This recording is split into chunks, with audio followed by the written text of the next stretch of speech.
welcome to the Genesee Area Library Storytime. Today I have the cutest book ever.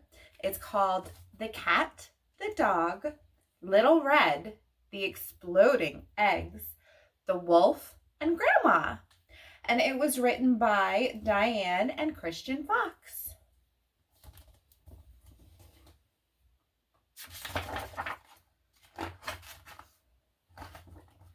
There once was a sweet little girl who lived with her father and mother in a pretty little cottage at the end of the village.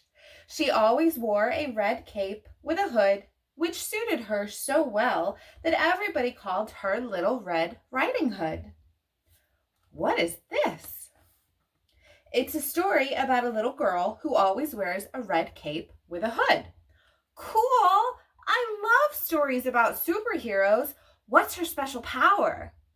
She doesn't have any special powers. It's not that kind of story. So what happens? Well, one morning, her mother asked Little Red Riding Hood to take a basket of eggs, butter, cake, and sweets to her grandmother. So kindness is her superpower? Does she hypnotize bad guys into being nice? And what kind of candy? Look, do you want to hear the story or not? So, where was I?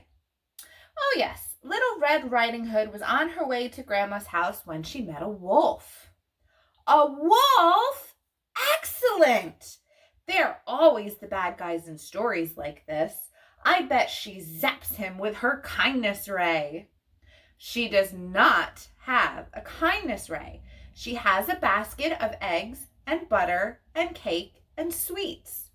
How does she fight crime then? Does she have a cool kind of flying gadget basket? Are they exploding eggs?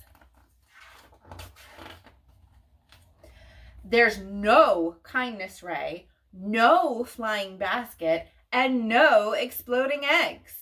She's just a sweet little girl with terrible fashion sense on her way to see her grandmother.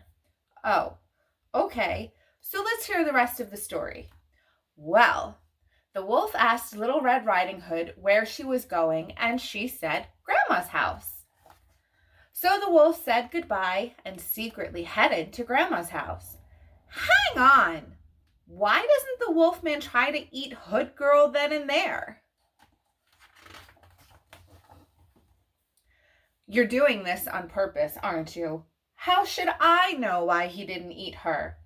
I wonder why the wolf prefers old ladies. Anyway, the wolf arrived at Grandma's cottage and saw the old lady lying in bed. She jumped up when she saw the wolf and locked herself in the closet. I think the wolf needs to think bigger if he's going to be a supervillain. Maybe he could rob a bank on the way to Grandma's house. Are you listening at all? Yes.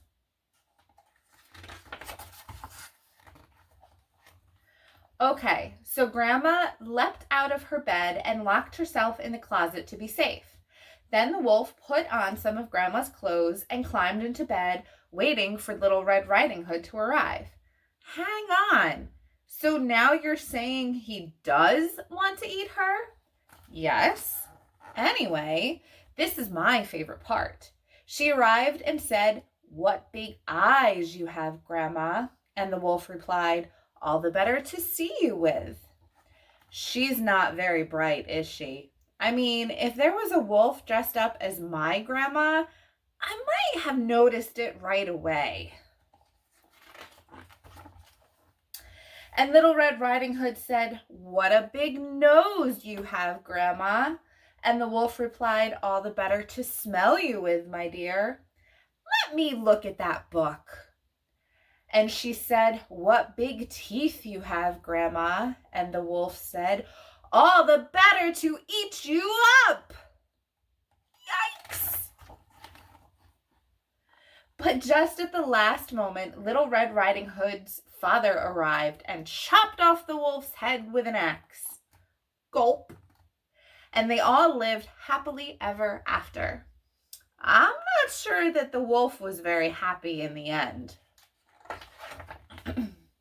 So let's see if I have this right. The Red Hood is on her way to help an old lady when she meets the Wolfman. He has an evil plan. He likes to dress up in girls' clothes and eat people. He and Red have a big battle, and Red's father puts an end to Wolfie. Well, sort of. It's not a very nice story, is it? Are you absolutely sure this is a children's book? That's it. I'm leaving. Find your own book to read. Just one last question. What? Is Grandma still in the closet? Bonk. The cat threw the book at him. The end. We hope you enjoyed this story, and it is available for you to check out all on your own at the library. Bye.